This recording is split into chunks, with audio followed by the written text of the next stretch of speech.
Welcome to Sports CTO Talks. In today's episode, we are going to talk about turning raw data into living highlights and how it is building the AI sports ecosystem. I am Ami, your guide on this journey through amazing minds who are shaping the future of sports and technology. In this series, we will be connecting with industry leaders from both the worlds, where we will simplify the sports technology for you. We will dive deep into discussions and innovations driving the industry, from cloud to AI, from cybersecurity to sustainability. If it is sports tech, we are talking about it. Today, we are joined by Saubhagya Shetty, who is a three-time founder who has spent 2 decades on the supply side of sports. Data Sports Group is the data company she built to cover the sports that the rest of the industry overlooked. Today, spanning more than 80 sports worldwide and powering everyone from media to prediction markets to gaming. And Zentag AI is her newer venture, an AI native platform that turns a rights holder video and images into living monetizable content. Saubhagya brings deep expertise into sports data, AI, and building flexible infrastructure from a ground up. Today, we will dive deep into discussions about understanding her journey from raw data to living highlights. We welcome you, Saubhagya, to the podcast. Thank you. Thank you, Ami. Perfect. My first question to you is, I just want to be honest, like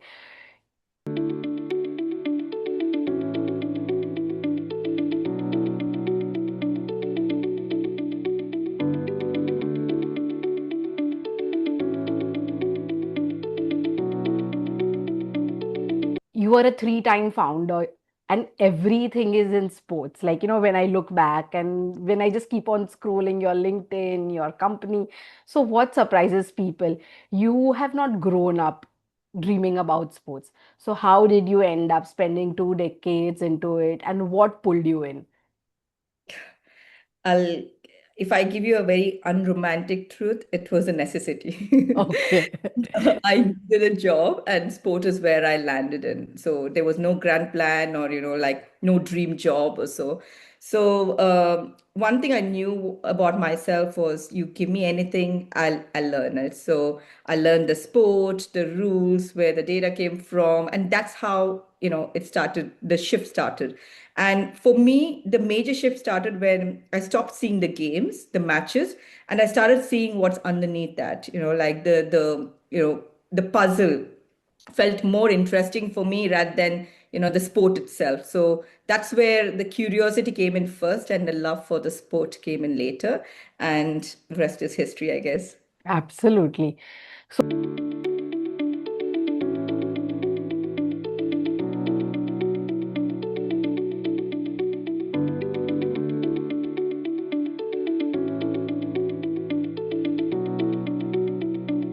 was there any specific day or a specific only, movement, a match, or a federation? You said it was necessity. I understand. But there has to be something, where you decided that a problem in front of you, where you remember thinking that this is broken and I could fix it or I need to fix it. Um, when I was working in a data company doing operations and sales, you get to meet a lot of clients every week, right? So very soon, early on in my career, I realized that I liked understanding people's challenges and building that missing part. So there was the same frustration every time when people are talking about a newer sport. It takes is to take like a year to build it up. So when I started off Data Sports Group, the first one of the first briefs I've made with my tech team was, let's add a new sport in days and not for a year. Um, build in like a unified API so the developers stop, studying the entire sport structure separately. Build in like a customized API where the clients are able to pay for what they receive only. And then, migration pack, which was something which we were the first ones to build that up. So where you're dropping in the older providers' unique IDs into ours, and then which cuts down almost three-fourth of your migration time.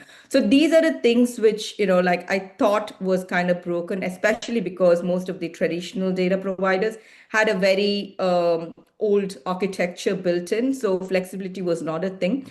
And one of the thing which people don't realize is data is data, like you're not predicting it, you're not manipulating it, it's just the data what happened. So data is usually the same, except for the maybe the latency or maybe the depth of the coverage. What makes the company quite different is how they solve the problem or how flexible you are. So that's the philosophy which kind of just dwelt into me, and that's how we've been working with the partners as well. Generally the competitors, whom we call them as partners, because we go hand in hand with most of the data providers, more than we compete with them. So there's a room for everyone when you usually cover what others don't. Correct.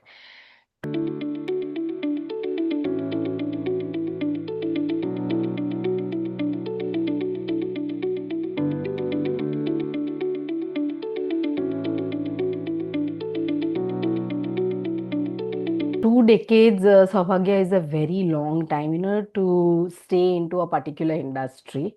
So what's kept you going? What's the curiosity? Is there any curiosity, or you keep on learning every single day? And to be honest, was there a moment where you just nearly walked away that you don't want to do it? uh, there was plenty of moments, I would say, especially We would early on. like to know of you.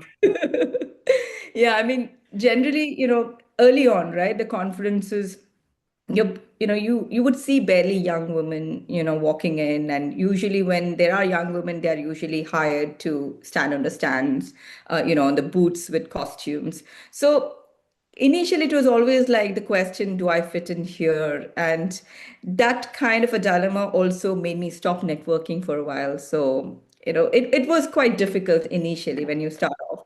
But then what pulled me back was the work. There was always something new. And then the curiosity is always growing stronger. And now with AI is, it's kind of like a beginner excitement again. There's a lot of learning, there's a lot of excitement. And yeah, that's what kept me growing. Absolutely.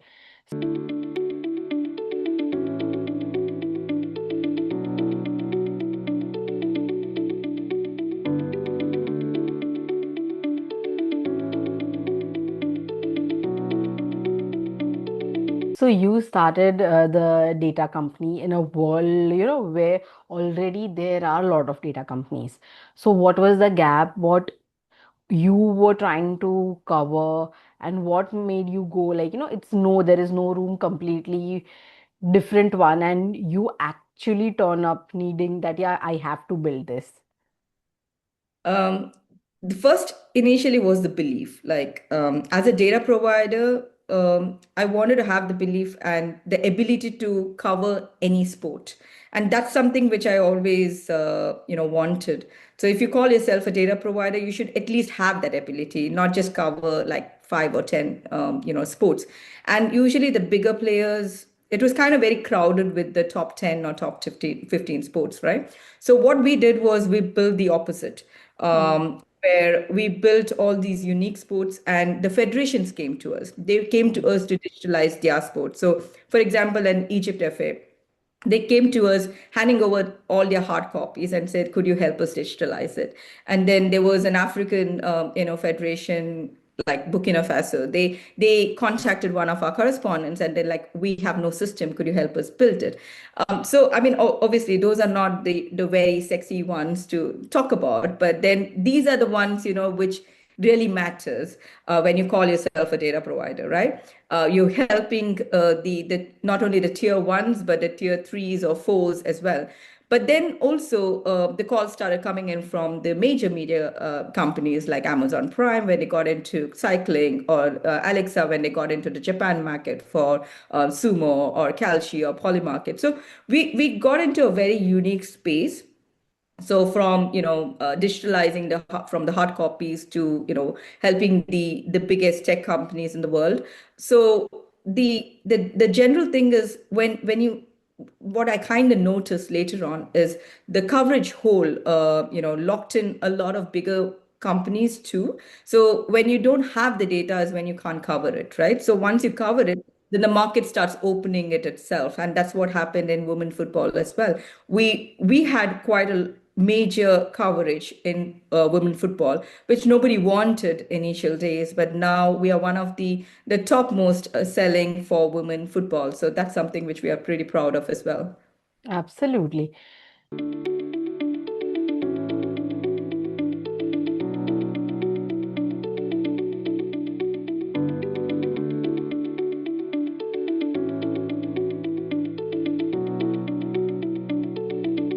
So, what is, one thing that has taught you that most people completely overlook from building the business till today?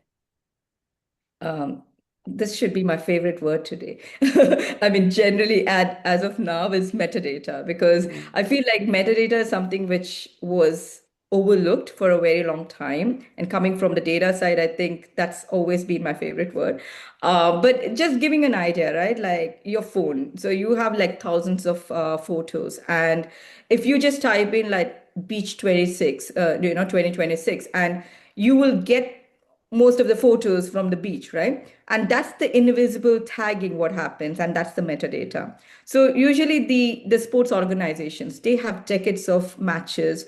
Almost none of them are tagged. So it's either when it's tagged, it's findable, and if it's not, it's equal to it doesn't exist at all. So most people chase the content, and I try to chase what makes the content findable, and that's one of the thread I'm trying to build it across with videos and images through Zentag AI. Okay. This is technical. And as a CEO, what did you learn?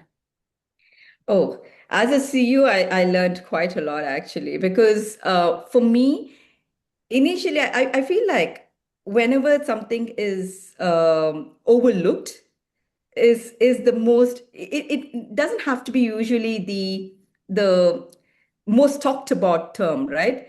But when you actually start looking into those boring aspects of it, that's one where that's the business plan or the business logic altogether. So that's something which I've always learned it over the past period of time. And now, like I said, metadata, it sounds very boring, but if you look deep into the infrastructure, that's the most important term in that infrastructure world or an AI world.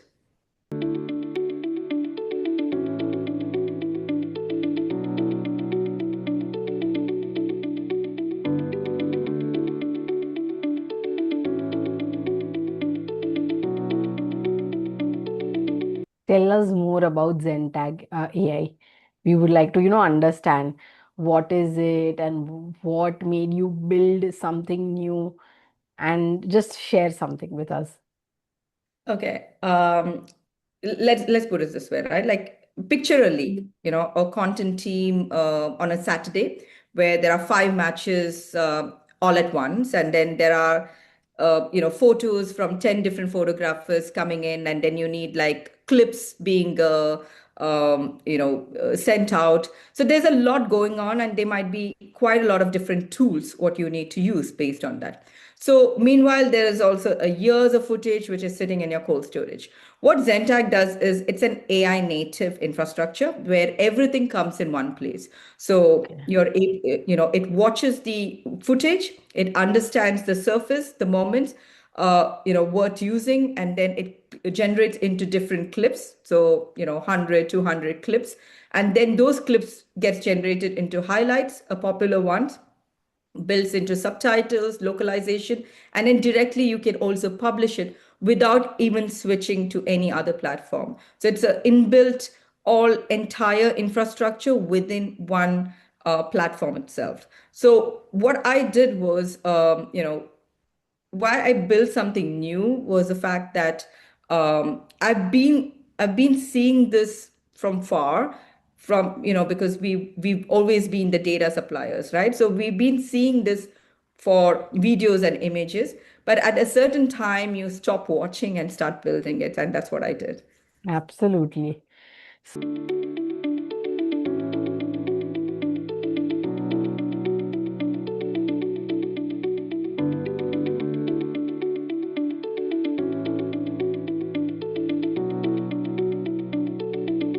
So, what is the problem you are planning to solve with Zentag AI in the coming years? Um, there are basically two problems. So one is usually spoken aloud, and another one is quite a quiet one.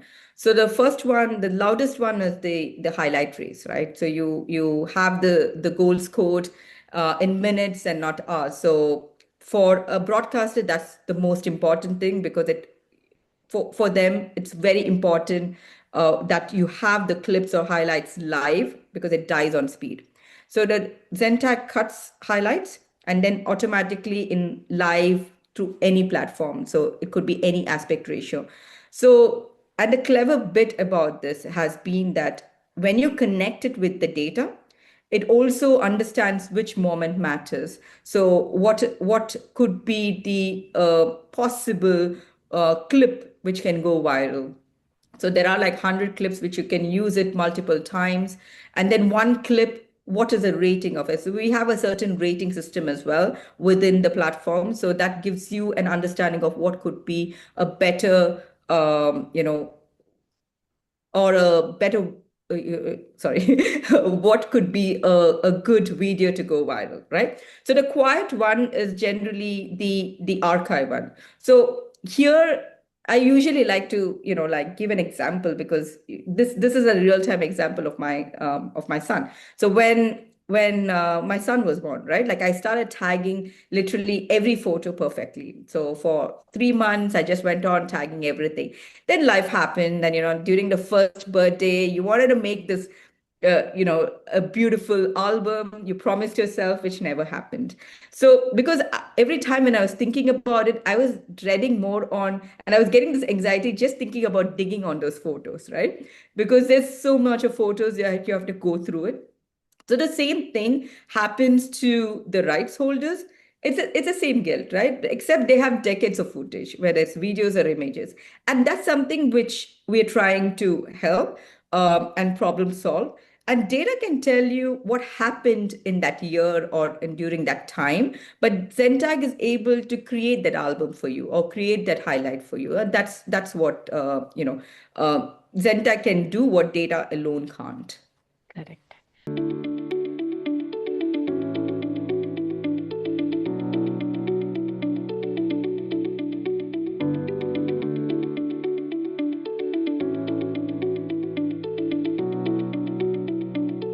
So you have built data, you have built video.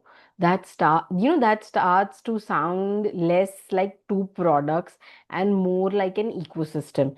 So is that correct, or are you betting on it, or how is it? I think for me, the opportunity came first. So I could even talk to you probably a decade back about this whole system. But I think now with AI, it makes it much more easier. So and I've been totally focused on data. And then when there was an ask from one of our clients for something similar kind of a product, and that's when we started researching about it, trying to see whether we could partner in.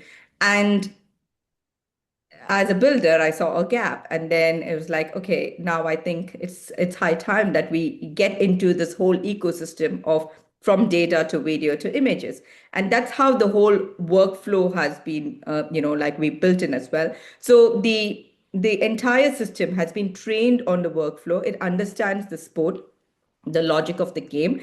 And then as a data person, I think one of the thing I have to say is also the video product is not reliant on data itself. So which means, and I'm kind of super proud of that as well, that you don't need to have a data feed to have that high quality of clips or highlights. So, which also means that you can go now to the tier fours or tier fives or new federations who don't have a structured, data and still have that high quality of clips and highlights being generated.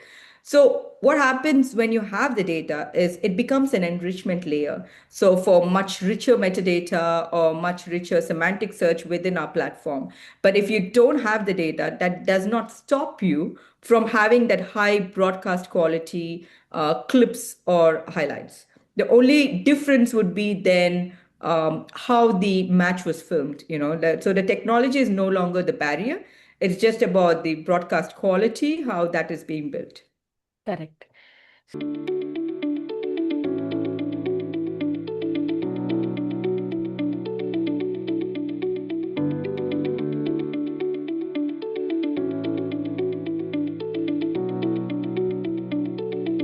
Like if we zoom out 5 years from now, what does AI sports ecosystem actually look like?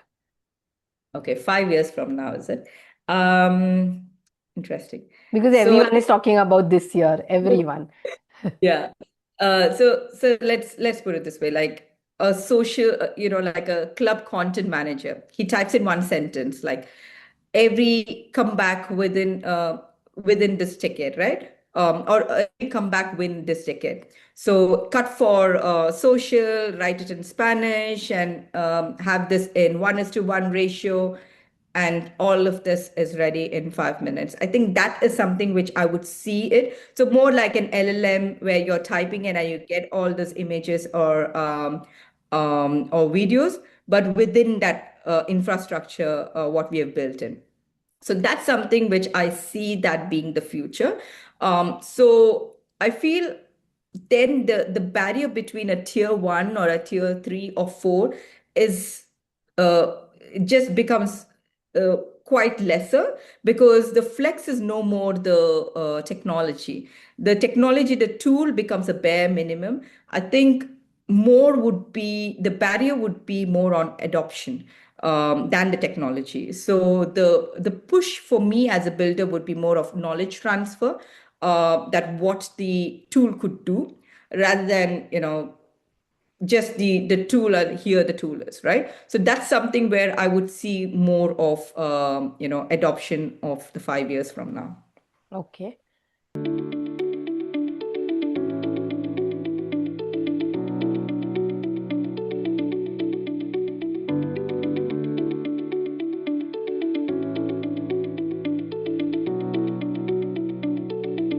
There's a fear, honestly. Every day, people are still talking about it that AI is going to replace many things. It can be storytellers, the editors, the producers.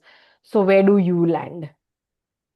If I would flip that, probably the question, what's the editor paid for, right? Like they're paid for their taste or their art.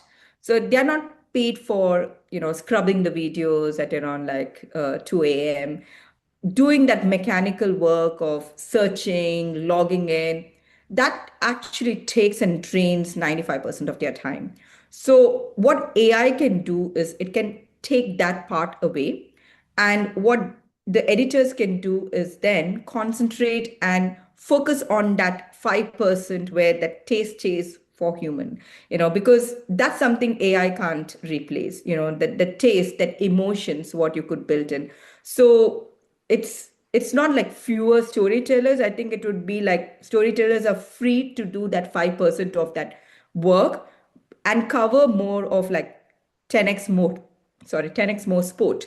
So it's a fear, but it's more on a backward side of, where you could now think about being more creative, more think about art, and more think about the emotions and fan engagement.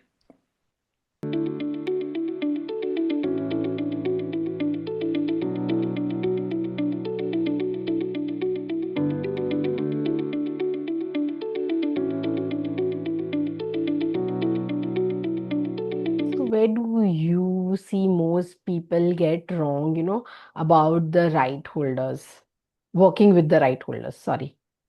Uh, Working with the rights holders.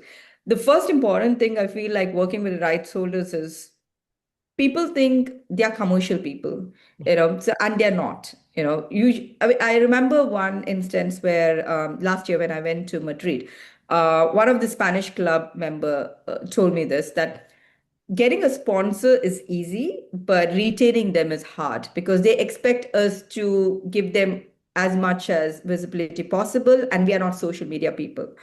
And that's a real challenge, I feel, because retention, um, the real challenge is generally the retention, right? The acquisition is not, because in the attention economy, visibility is everything, and every sponsor wants it now. So thinking that the commercial operational person is suddenly required to publish like a media company, that's something where I feel they people think it as in a very wrong way. And rather than giving us, here's another tool, right? If you tell them that, or show them the path, that this is the path, this is the visibility, this is the monetization, and this is how we could have all the heavy lifting being done, I think that's where the real leverage is. You wouldn't ask a like a custodian of a sport to become a media company. If you can hand over that tool for them, that's more powerful.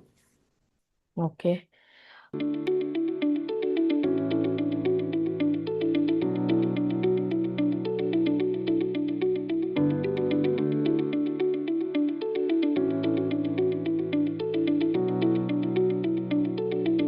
A question when we started, you just mentioned that, being a female walking into the room. So now give us a real run through about you being a woman into sports and specifically, on the data side.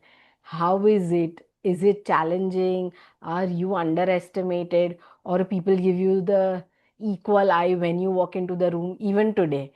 Back then it might be different, I'm sure, but even today, we would like to understand. Uh, I think, yeah, the initial days was definitely lonely, right?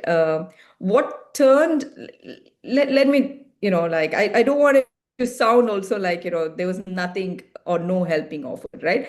I think what turned it around for me was, um, and generally for me is, if you put me across anyone around the table, I'll find a real conversation. That's how I rebuilt, my network one person at a time. But no matter, how, early on in your career, how what kind of comments you get, I think you'll always find people who see a potential and lift you. And I've been lucky to get, like, in every conference one person like that, and that's how I've been able to build like network one after the other.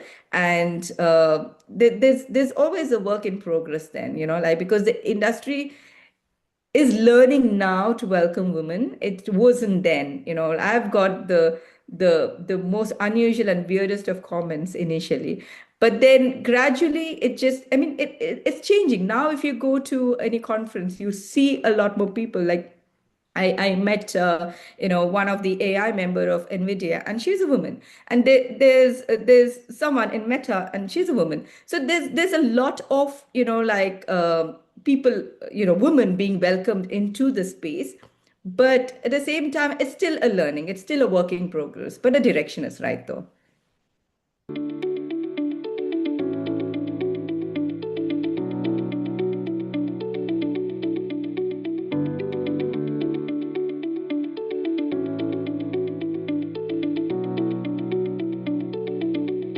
Two decades into the industry, what has evolved other than, females being more in number? What has evolved into the industry and what is one thing which has stayed as it is? I will say probably more as a data person. Data went from being an afterthought to being the hero of the game, I guess, because it just became the product. So the whole fan experience is built on data, and now with AI, I think it just took it to a next level than I could ever imagine. So that's something which initially data was more like the scores, or for live or betting, or after post match for the media. That's how it was. But now data in itself is a whole foundation of everything. What stayed the same, I think, more on the product side, where the products or the technology is mostly built for, still being built for the handful of leagues or sports. So the access for the lower tiers are still quite minimal. That's something which currently still stayed on here. So, like, is there any particular sport which, you are close to? It can be, watching something together with your kid, as you mentioned, or just yelling at a screen, or what is it? Or what would you like to do in the coming 1 year? Which sport you would like to take on? So if you ask my 4-year-old, like love watching most of the sports. He loves football. Like I think that's given. He Yes. has to. So he gets like a very balanced household. I'm the calm one on the sofa, and his dad is like the one who yells on the screen, right? Yells at the screen. So generally he gets both sides of it. So we watch tennis or F1 or motorsport. So we have a lot of going on with the sport in itself. So he sees a lot of like emotional roller coaster. But when you ask me like which sport I would personally like, I think all sports. I mean, I wouldn't be biased on any of it. But yeah, I mean, I would, as a woman, I would love to have more women, sports or women football being more digitalized and being on a frontier more than just on men. I think that's something which I would love to see. Absolutely. One last question, Saubhagya, is what do you or how do you see the industry shaping into the next 6 months to 1 year, being AI into the industry? What do I see it as? Yeah. So you know, if I would just put it in a way that with data and images, I mean, how we started off, right? Like the role of AI, where you have this raw data, which turns it into a living highlights or auto tagging. I think this is what I would see more as the role being played with AI, because now with AI, I think some things which was taking longer period of time, like a year or two, you're able to do it in few months now. I think that's the beauty of technology, which has grown and evolved.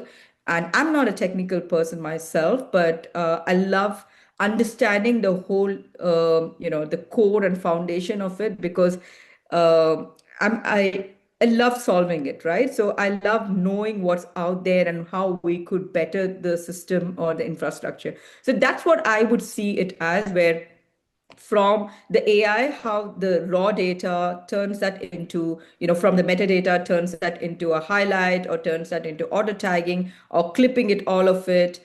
What we were talking about, what happens in the next 5 years, it can start off with as earlier as 6 months. Like I see that being the journey moving forward, where you're like, you'll have more of NLPs, you'll have more of semantic search, because data everybody has data, but how are you structuring it, how are you tagging it, and how are you utilizing those data for the betterment of your own research, is what the next future is. And I think we are very much close to building that whole research tool, be it for internal, be it for social media channels, or be it the entire platform. Is We are very close to that, yes. Absolutely. We'll move on to the next segment.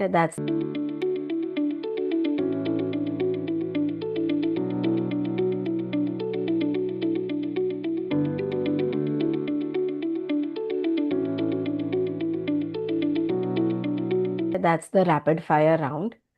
I'll ask you a few questions and you have to be quick in answering. It can be one word or max one sentence. Okay. Ah. One most underestimated word in sports technology. Which is my favorite word, metadata. Okay. One most overrated word in sports tech. I should be guilty also, I guess, but AI powered. I still feel it means nothing, the term, but everybody's using it. Yeah. Everyone is using it. First sport you ever fell for?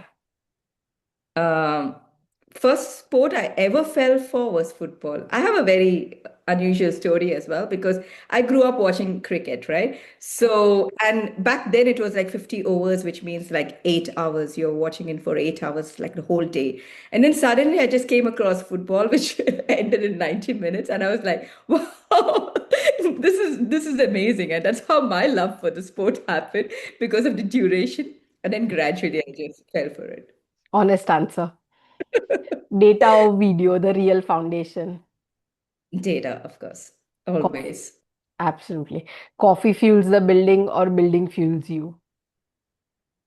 Coffee fuels the building or building fuels me?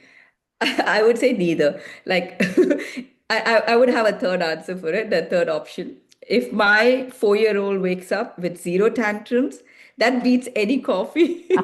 Then building becomes more fun then, I guess. Absolutely. One thing you tell your 19-year-old self. Uh, Thank you for not giving up. Absolutely. The future of fandom in 3 words.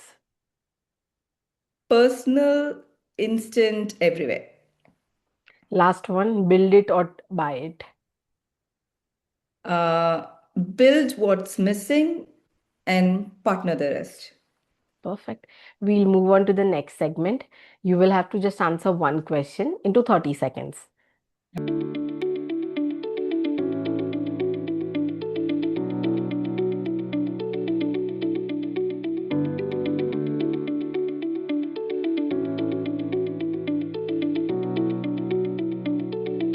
Okay. What is the role of AI in turning raw data into living highlights?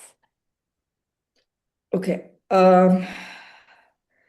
Now, somewhere right now, there is a leak which is just sitting with decades of footage that nobody can watch.